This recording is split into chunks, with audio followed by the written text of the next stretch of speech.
तक गवर्नेंस का सवाल है उसमें तो कोई दो राय नहीं है कि जो डेवलपमेंट है वो सबको समान रूप से पहुंच रहा है। लेकिन उसके साथ-साथ कुछ नेता जैसे अब मेरठ में जो हुआ, उन्होंने किसी ने कह दिया कि सड़क पे नमाज़ हाँ, जो तो ठीक पढ़ेगा ठीक तो उसको। बोला है, ठीक बोला है। सड़क चलने के लिए होती है। और जो लोग ये बोल रहे हैं ना, उनको हिंदुओं से अनुशासन सीखना चाहिए। 66 करोड़ लोग प्रयागराज में आए देश की आधी जनता। और 66 करोड़ लोग, कहीं कोई लूटपाट नहीं, कहीं कोई आगजनी नहीं, कहीं कोई छेड़खानी नहीं, कहीं कोई तोड़-फोड़ नहीं, कहीं पे कोई अपहरण नहीं। ये होती है अनुशासन, ये है धार्मिक अनुशासन।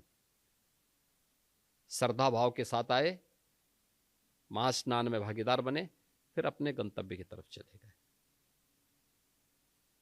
पर्व और त्योहार या कोई इस प्रकार के कार्यक्रम उच्छृंखलता और उदंडता करने के माध्यम नहीं बनने चाहिए।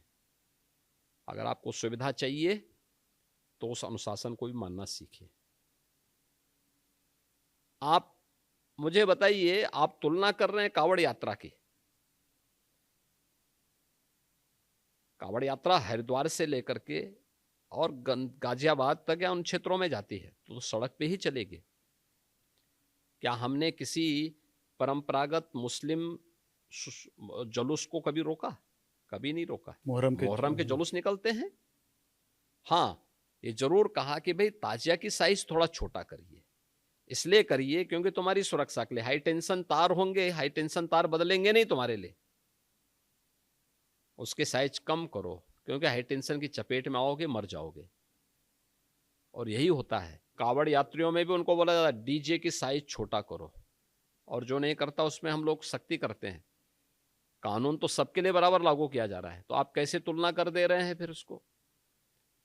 ईद में कौन सा प्रदर्शन करेंगे आप? घंटों सड़क जाम करेंगे नमाज पढ़ने के नाम पे, और नमाज पढ़ने की जगह आपके ईदगाह होगा, आपका मस्जिद होगा, सड़क नहीं हो सकती।